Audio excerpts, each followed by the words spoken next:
Back in time, eh? Who is this? Tell you what, I like his style.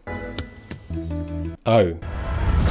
Whoa, buddy. Do you know what, mate? He's breaking some speed laws there, isn't he? Just because he's got a shiny new TARDIS, mate, doesn't mean you should be taking liberties. Do you know what I mean? Oh! Sorry. Don't worry, he's got a time machine, which means he can blame me for all eternity. Could you tell me what year this is? 1666. Beautiful. He's taking that well. Apple tree? And holding an apple in 1666. Are you Sir Isaac Newton? Sir Isaac. Oh. Not yet. Spoilers. The control center famous or what? If I had controls, thank you. I love it. You can appreciate it. Oh, come on. Do it. The gravity of the situation. Silly. Yeah, get in. Go on. What was that delightful word? Oh. Mavity. I appreciated that. What's that sound? It's the sound of my neighbours hating me. It's true though. Guys, all this for coffee. I'll be honest with you, man. The TARDIS is not impressing me. God, his hair is banging, innit? And I will keep mentioning it. Not your fault. Yes, it was. It was. Sonic screwdriver. Yeah. Show me some more tricks, mate. Am I going mad? Or did the TARDIS play Wide Blue Yonder? It sounds all jaunty and fun, but it's not. It's the military going to war. Interesting. Who's going to war? It can rebuild. Nice. A bit more involved than usual. I say involved, he just stuck his screwdriver in it, do you know what I mean? Not a euphemism, unfortunately. Spaceship. Let's just see. Yeah. Oh, that is some CGI though, innit? Hello? Is it a person or a thing? Dunno. Guess we'll find out. Could be worse. Don't say that. Why would you do that, Donna? We've got Mavity. I really hope that stays as a running gag. What? Was it me or was Isaac Newton hot? He was, wasn't he? So hot. Oh. Is that who I am now? why not? Well, it was never that far from the surface, mate. I always saw him. Did ya? I could see him being by. You can get it back, though. Probably. Use the Sonic. It's not. It was in the keyhole. Yeah. It's your fault. You spilled the coffee. We've all just got to stop, blaming. Take responsibility for our actions, eh? Donna? Oh my God, where are we? Oh, Rose is waiting. it's gonna be fine. The TARDIS is in danger. It goes away. Why is it in danger, is the question. There's something on this ship that's so bad the TARDIS ran away. Let's go find it, eh? We go. Yeah. Mrs. Bean. She said it's not Warsaw, it's Jolly. Oh, she would. That sounds like Mrs. Bean. A circus movie. Bit of a weird start, isn't it, with Newton and now here. Maybe we're going back to Newton, I wonder. Oh, wait a minute. If I'm right. What if you're left, though? You're carbonated. Thank you, Parker. That's an old reference, Russell. Time slowed down. No. I feel it in my bones. Which one? Sorry, that's absolute smart. I do apologise. I'm not sorry. Allons, as idiots say. Why calling him an idiot, man? What? Where did that come from? Very chic. Yeah, a little bit of a slow start, Bit of a mystery. Not a bad thing. But what it is eliciting in me is wonder. A little bit. Like, I'm curious. I'm impatient, which can be a good thing, could be a bad thing. We'll see how it goes. But right now, slow start. Newton, just a little cameo, which was a little odd. That's where I thought we were landing, and then boom, no, fake out here. So interesting, and now it's slow. It's gone very slow, kind of. They came out, they went back to the TARDIS goes, they come back out, still quite slow. The pacing being that slow, the scenes being that slow, building up a little bit of tension, a little bit of curiosity in me as the audience, which it's achieving that really well. As to whether that is a good thing depends on what they are going to deliver next. So we'll see. I can translate their basic 1 to 10. I can find out where they are. Also very interesting that we have it established that the TARDIS translates. Obviously we know that, but we've had it established that the TARDIS is gone, and Donna was like, yeah, no, it's not translating anymore. And now we've got actually the Doctor having to do this, having to work out a language. It's an interesting position to put him in, and I like that. Life signs. No. Someone opened an airlock door. Robot? 3 years ago. Huh. And then it closed. When? This whole ship been empty for 3 years. Yeah, we have a mystery on our hands. Yeah, and interesting that I talk about the pacing and it being quite slow, eliciting curiosity in the audience, right? We don't know what's happening. That slow pace, it makes us a little bit impatient, but in a good way, right? Right at the beginning of the episode. And now on top of that, mystery. Yeah, okay. They're building. I mean, the episode's called Wild Blue Yonder. Mystery, right? It's definitely a spaceship. What kind of spaceship? Yeah, those lines there. What kind of spaceship? Don't know. Establishing more mystery. It's lots of questions, lots of answers like that. This character that we know that's very intelligent usually has all the answers. Hasn't got any right now. All of these layers that are just one on top of the other, just enhancing this idea and this feeling in the audience of mystery. If we're in space, there's no stars. Another question without an answer. Mavity well. Mavity well. Fell through a wormhole. Ooh, okay. The TARDIS was out of control. It's taken us to the edge of the universe. Okay. Yeah. Also a very mysterious concept, right? Through a wormhole. We don't know, really, what's on the other side of those. Lots of theory, but we don't know. That's the language of 21st century Earth, and you don't know anything yet. Exactly. Again, layer on layer. It's like, yeah. More mystery. Conceptually as well. The idea for the episode, a wormhole. Mystery, we don't know. So they could do anything. That's the thing. I mean, it's funny that I was talking last episode about it is a show that can do anything. And it was nice to see last episode how they were expanding on that kind of premise. And now this episode, we're getting it even more. If we flew in that direction, it would take 100 trillion years to reach your house. Scary, that, innit? I've never been this far out. The unknown. Even for him. The pose. It's an airlock door that opened 3 years ago Yeah. and closed. That is more scary now. We've got more context. I love this. Yeah, there it is. What I was talking about, the slow start, the tension building, the mystery on mystery on mystery on mystery. My question of, are they going to pay that off? Are they going to deliver? And I mean, look, we've not really seen that yet, but you've got to do that. You've got to feed it to the audience. Breadcrumbs, right? That was a breadcrumb, which really nicely structured as well, because we got that a minute ago. Then as we uncovered more context, got a little bit more information, little as that was, and it introduces the idea of fear as well. The danger that we got hints of at the beginning when the TARDIS left. This slow build of revealing. Really nicely structured and paced so far to achieve that goal. And they don't know what these words are either. What is this? Also, a good question. What is the end point? Right? Because it's going to have to answer that to be in any way satisfying. And the question is, can they deliver on whatever that is going to be? Because that's going to be a lot of what makes or breaks this episode. That's the kind of the issue and the difficulty with a mystery. Is that final payoff going to be worth it? Is that stuff dangerous? No, I don't think so. Don't put it in your mouth. Okay. Oh, okay. No. You little bit. What a joker. Can you still hear me? No. Nice as well, right? Because like not a lot's happening. Slow pace, mystery, we don't know much. It's unraveling slowly. And to liven that up, because you got to do something while you're uncovering this mystery, this story for the audience to keep them engaged, right? That's the important thing. And it's nice to see that they're doing that with the inclusions of the chemistry between the Doctor and Donna. I know I sound daft, but Go on. Rose and Sean and my mother waiting for the TARDIS to come back. What if we never do? All right, mate. And then time will pass. I do wonder whether they'll get back maybe a few years later. Not Sean, though. He'll keep going back every single day. Yeah, you would. I hope you get to know him. I hope so too. Yeah, do you? That'd be nice. Hey, she's working on him. We did say at the end of last episode, mate, keep working on him. Been cold. I haven't turned the heating off. I did what you said. Give me a minute, honey. Oh, wait a minute. And Wilf, big round. Okay.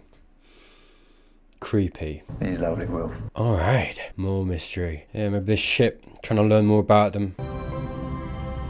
Yeah, the music notes. Do you miss home, girlfriend? It's interesting, isn't it? Whatever this is, it knows more than it should. How? That got complicated. It's at least my problems right now. It's interesting, isn't it? The vibe is a little bit like Silence in the Library, or kind of combined with a little bit of Water on Mars, enclosed corridors, emptiness, mystery, scary. Because it does. It's got that eerie feel to it as well. I like it. I do really like it. And again, funny, isn't it? How now we've got this as well. Again, another unraveling of the mystery, finding out something else, but also, more importantly, not knowing what it is, which is how it's keeping you engaged as the audience. It offers more information. You don't know what it is, so your mind as the audience, you start immediately spitballing. It's like, okay, well, maybe it's this, and then you're in. That's how it gets your engagement. And as well, again, like I say, unraveling this mystery. And again, it's good. I'm engaged, but I'm curious if it can stick the landing on the ending, whatever it's going to be. My arms are too long. Yeah. Wow. Oh, we get hungry, don't we? Okay, mate. My arms are too long. Right. Say that twice now. Okay. You're right. Come on. Uh-oh. Yeah, all right. Well. Are you Donna? Yeah, good question. That is not what you want to hear, is it, when you're her? Okay, it's an odd way to go. Yeah, but the arms are so very difficult. Really? Well, lots of fingers, innit? They are fiddly. Then I have a problem with the jaw. Okay. It's the knees. How many knees? 2. 2 in total? Don't. On each leg. We don't need to sit. Okay. We came from the nothing. I feel like there's only... Okay. Well, that is not what you want to see, is it? No, you don't! Go on, spank it. Sorry. Yes, That is hell fuel. Oh, okay. Lovely. Hey, that went well, you know. No, don't. Gotta see. I looked all 3 years ago. That's when they got you. They've got our faults too. Yeah. Looking to replace, maybe? Okay. Brilliant. Excuse me, what? No, thank you. Not in the dark. I'll be out of there, mate. I'll be taken well off. Excuse you. She kept her cool. I'd have lost that. Absolutely pooed my pants. Oh, convenient. Ah, is it the right one though? Yes. Okay, so no. Yeah. Are you? It got cold. It got cold for me too. Yeah. Look, I'm me. I swear, I'm really, really me. So am I. That's not gonna work. Oh, this is getting scary now, isn't it? What if they leave with the wrong one? It's me. No, hold on. No, but look, I can't stretch it. My arm is... Oh, this is interesting. This has so much potential to get so confusing to the point that you confuse the audience, that you trick the audience, that you're going to surprise them, right? I can see that happening, man. We got to try and, because these are the wrong ones right now. We got to try and keep track. Again, more intrigue. Another layer on the story of like, are they going to get it right? Well, then pull my arm. Yeah, but maybe that's what you want me to do. Well, then you're not the doctor. Because he knows everything. Well, he doesn't. Except for the million times when I don't. Yeah. Hey, well, look, step tiles. They might have a different perception of surface. This is the thing. I'm starting to doubt, because they're all so convincing that these are the legit ones and the other two talking to each other are confused and they're the whatever it is. Because I think it's presenting, this is the thing as well. It's clever the way they're presenting these two scenes, because it presents one before the other. So it kind of puts into your head that, okay, the one they're talking to right now is not the right one, right? So Donna isn't talking to the doctor, and the doctor likewise is not talking to Donna. But what if that's a trick and actually they are talking to each other and the other two are the fake ones? Because of the way that it was shot, it's kind of, it makes you think they're talking to the wrong one, but what if it's not? Do you know what I mean? And now I'm in a place where I'm like, okay, I don't quite know, because of those two possibilities, because I don't want to get duped by the way that they shot it, that what it could be trying to achieve is to make you think that the one they're talking to is the wrong one, to only later down the line reveal, no, actually you were both the real ones that found each other, and then that could lead to, do you know what I mean? The potential for like messing you up is so high, and I actually like, I've double bluffed myself to the point that I have no idea. So where are you from? No, it's Gallifrey. Except... You don't know where you're from. Okay, How did you know that? because Donna doesn't know that. When I was Doctor Donna, I saw your mind. Huh. We haven't stopped to talk. We haven't had a chance. I saw it. The flux. Interesting. We stand here now, on the edge of creation, a creation which I devastated, so yes, I keep running. It wasn't your fault, but no! Oh, beautiful, beautiful vulnerability. Donna, is that you? Yeah. All those years, I missed you. No. Yeah. I just... That was close. So I arrived in Southampton, which allowed my mother to say I was a problem from the day I was born. And I'm not come to the edge of the universe to discover I'm still dealing with that. So... But where's your time? What? It was there, on the floor. Oh, you messed up, buddy. Something is going and keeps existing. I am loving this episode. What a mind boggler. And also we're digging into the emotional heart of the Doctor. Yeah. Mate, he's getting to stretch his chops, isn't he? With every episode. Yeah, I feel like we've got to keep sharp here. Okay, both doctors got their ties. Goddamn. You, not Doctor, because I know you're a fake and for a fact, so I want to know why you're doing this. That's what I was going to say. Salt! Go on. He said, the vampires, demons, and ghosts cannot cross a line of salt until they've counted every single grain. Instilling a rule into their heads. It's a superstition, and it's true. Two things at once. Ah, he's messing with them. Stop copying and make your own minds up! Cross the line! Beautiful. What is it? Your noisy, boiling universe. We want to travel there. What's made you so bad? The things we felt. Oh. Okay, for some reason it seems destined that these Doctor Who videos prove a little bit tricky. I have just looked back at the footage, as I always do, and for some reason my camera footage is a little bit sticky. I don't know why. So I just want to apologise for that. I guess it's more of an audio experience now. I will still put the video out. It's really annoying. I just recorded for about an hour and a half because I talk a lot. But yeah, I just wanted to apologize for that. It's really annoying, but that said, I hope you enjoy listening, and hopefully it's not too distracting, but apologies. The things we felt, they shaped us. We could hear your lives of war. It's our fault. Fair enough. Very topical. I like it. We are more than that. Love letters don't travel very far.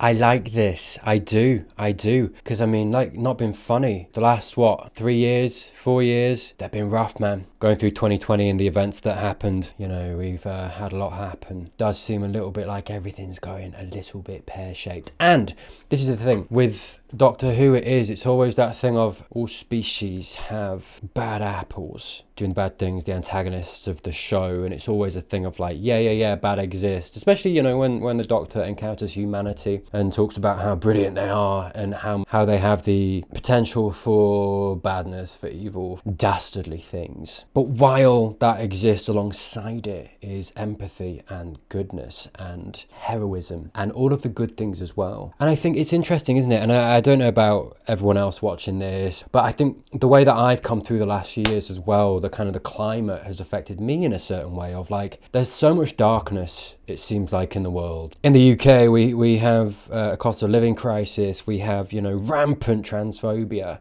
we have a government that doesn't care for us, that are actively making things worse and don't care that things are getting worse. And that's just closer to home. You've got everything happening in regard to Israel and Palestine right now, which is devastatingly, egregiously inhuman. Free Palestine. And I could go on. And I do like that kind of climate is acknowledged in that line of love letters didn't make it this far, especially nowadays. You know, as much as it is good in some ways to kind of layer on over all these bad things, this idea of, yeah, but we have the potential to be good, and it's like, yeah, but that's not quite translating, is it, in the world? It feels like right now, and for quite a while now. And it would have felt a little bit cheap if Doctor Who, this show that is kind of almost notorious for kind of doing that and flipping the switch and being like, yeah, I know that bad exists, but alongside it is beauty and love and light, which isn't untrue, and that still does exist, but it would have rang a little bit hollow, at least to me. Like I say, I don't know how,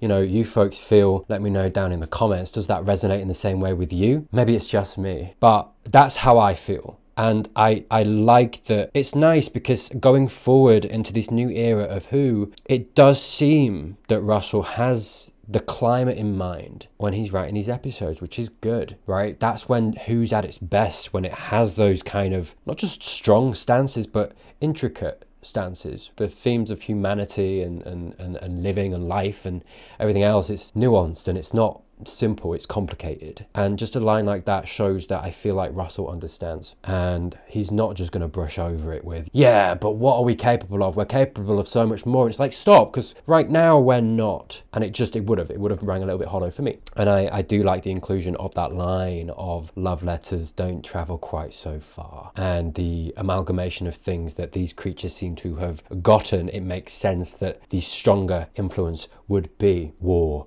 and hate and violence and viciousness. We are more than that. Love letters don't travel very far. Yeah, that. 2 lines. Interesting. He mentions vampires and suddenly they have vampire tooth. Yeah, they are easily influenced. Stop thinking. What are you doing to him? I am. Why the empty chair? Why do the walls keep moving? What are the words in the air? And why did the airlock open and close 3 years ago? And now, interesting how I was talking about all these questions, the mystery, how structurally the episode was being written that way, and so interesting actually that is a part of the plot. Kind of meta in a certain way. The questions on the test, they need the answers. So the captain Tried to stop us. Wait a minute. Oh, it's a competition now to work it out first. If you topped it up perfectly, you could have thrown the ship home and started your war. She ended her life to hide whatever it is she left behind, so you lost everything she knew. God. Beautiful, what a hero. What is that? Yeah, again, slowly unraveling the answers to this mystery. The pacing, slow to start with. It's been slowly speeding up, hasn't it? To the point now, you listen to the music. The 14th Doctor talking excited, quick, you know. It elicits that kind of excitement in the audience too, and that slowly speeding up of the pace and got you. That engagement that it hooked you in with before, now it's got you and you're swirling and you're going faster and faster and faster. And it's like, yeah, beautiful structure, beautiful pacing, just to keep you engaged. And slowly unraveling these mysteries, giving you answers to naturally keep the progression of the story going, to keep your engagement as well. Really well written story, really well structured story, beautifully performed story. It's all about slow. Yeah. The words are slow, is that it? Oh dear. Captain set the self-destruct slowly, so the words are a very slow. Countdown. The robot. We're as clever as you now. Damn it. Yeah, you need the TARDIS. And now you see the pacing speeding up, continuing to speed up, slowly speeding up the way he's talking. We're getting more answers, right? The music, all of it, speed increases now. Now they know they're running. The monsters are running. Beautiful. It's like this, the episode, it's like this snowball rolling down the hill, slowly picking up speed, slowly getting bigger. The countdown needs to speed up. I know! And again, funny that I was talking about speed, wasn't it? And he's like, yeah, we got to speed it up. Beautiful writing, the pacing, the structure, every kind of moment of cinematography and production, you know, the music and the performances, you know, quick, speeding up. And then boom, we have an actual speeding up written into the plot itself. Lovely. Yeah, Donna making sure the audience doesn't forget what number we're on as well, keeping that tension going. Whoa, buddy. Yeah, what's the move? The hostile accident, when a time machine would know. Beautiful. Oh no. She's not me! I'm me! Oh god.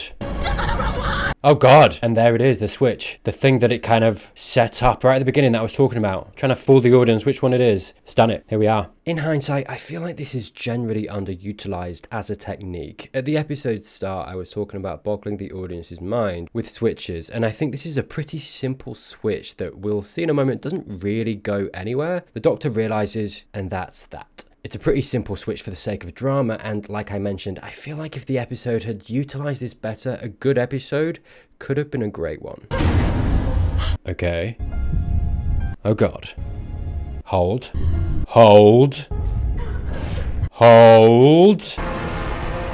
Long arm. Arms are too long. Yeah. He's in a time machine, that's true. Oh wow, hello. Little bit of an easy out for me, I'll be honest with you. I liked the mystery, I liked the build up, you know, keeping it to the last second, fair enough. But the end did just kind of amount to the TARDIS coming back and saving them, you know. Bit of an easy fix. That's the thing, it doesn't make the journey to get there any less exciting and engaging, like I said. I guess you've got to ask yourself the question, what is more important, right? The journey or the end? Oh, I keep thinking I wish I hadn't done that thing with the salt. That was just a lie. Normally, I invoked a superstition at the edge of the universe. Oh? Just got this feeling. Oh, don't say that. Which is not fine, good. I do like, by the way, that I do feel like in both episodes so far, we are getting like an overarching story. We have the mystery, why this face? Why is he being connected with Donna? We've just had that there. I feel like there's probably stuff that I was forgetting from the last episode as well that were like mysteries. Oh, the Meep saying, the thing about the boss, you know, the cryptic thing. Maybe we're going to see some of these things with the Shooty. Next episode is going to be interesting. But I just, like I say, I get this sense of an overarching plot, which I really like. Other Donna had your memory. All the time we've been apart, she could remember it. Can you? Why? So I'm right. Mate, you've got to talk about these things. But what really happened? Lots. A lot. Yeah. You okay? I will be. When? Yeah, mate, you've got to talk about these things. A million years. The Doctor, they don't talk enough, do they? Really? So much pain, so much trauma. I wonder. I don't think there's time necessarily with the 14 here with Tennant, but hopefully with the Shooty, we're going to maybe deal with some of the trauma. Or at least have it be a factor in the stories. Might be a day or two out. Okay, mate. It's going to be a few years, isn't it? I told you. Ah, Wilf boy! Hello, mate. Wilfred Mott. Oh. Oh, this is nice. Hello, me old soldier. Sorry, I didn't realise. I didn't realise he was in it, but I did see that he was at the table read in the behind the scenes of the last episode. And someone did say that he was going to be in this one as well. So yeah, really lovely that he got his cameo. He won't let us down. He'll come back and save us. Save us from what? I've told him to bunker down. I'll keep watch. I said you save yourself. What? Why? Oh God. Get him in the TARDIS. Oh dear. Whole world coming to an end.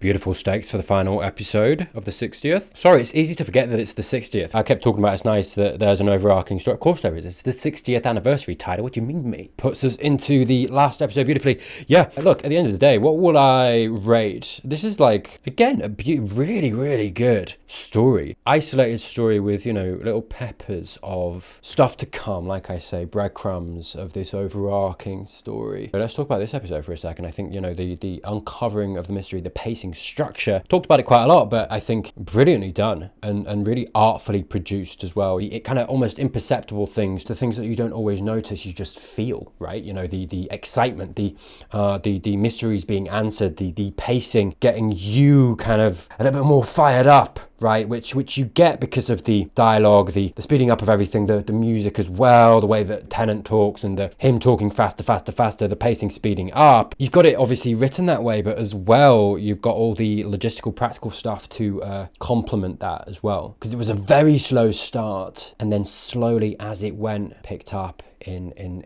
many different ways to kind of come together at the end. I think the ending was a little bit easy for me, and I did say at the beginning it was dependent kind of on, can they deliver? Maybe the journey is more important. That enjoyment that I guess you probably saw in me as we got through, and you know, I was experiencing that pace increase and the mystery being uncovered, was fun. And you have that important chemistry between Tennant and Tate, which is really charming and funny, weaving throughout it all, which I think make the journey a really enjoyable one. Does that automatically unravel because the ending was a little bit simple, you know, a little bit of a cop out, dare I say? And again, you know, we've had 2 episodes in a row that it was kind of a little bit of luck coming into play at the end that makes it a happy ending. I think for me, I enjoyed the episode. That ending was a little bit weaker than I'd have liked, but that doesn't ruin the episode for me. It maybe just takes it down from like a 9 to an 8 out of 10. Because again, I think as a whole, the episode, the journey was really a really good one, and I think really masterfully put together. The more you set that up, the harder it is to pay off as well, making it bigger and bigger and bigger and snowballing. Like I said, it makes that final delivery of the ending harder to kind of impress. So it kind of created its own problem in that sense. But yeah, that was Wild Blue Yonder. Hey, I hope you enjoyed this. If you did, please do consider subscribing, ticking that notification button as well. We will be covering the episode next week as well. Like the video, comment, all that stuff. Let me know what you thought of the episode. I'm always interested to hear what you thought as well. Did the ending satisfy you? Did you find the journey as enjoyable as I did? Thank you, as always, to those that support me. I've got Patreon and YouTube memberships as well. Links down below if you'd like to support me that way. Got early access to my videos and little Q&As and games and stuff like that as well. Have a look at the tiers, see what interests you. I've also written some novellas, link in the description. I would recommend a Likehurst to start with. Click on this video right here to keep the good times rolling. And with that said, I'll see you soon.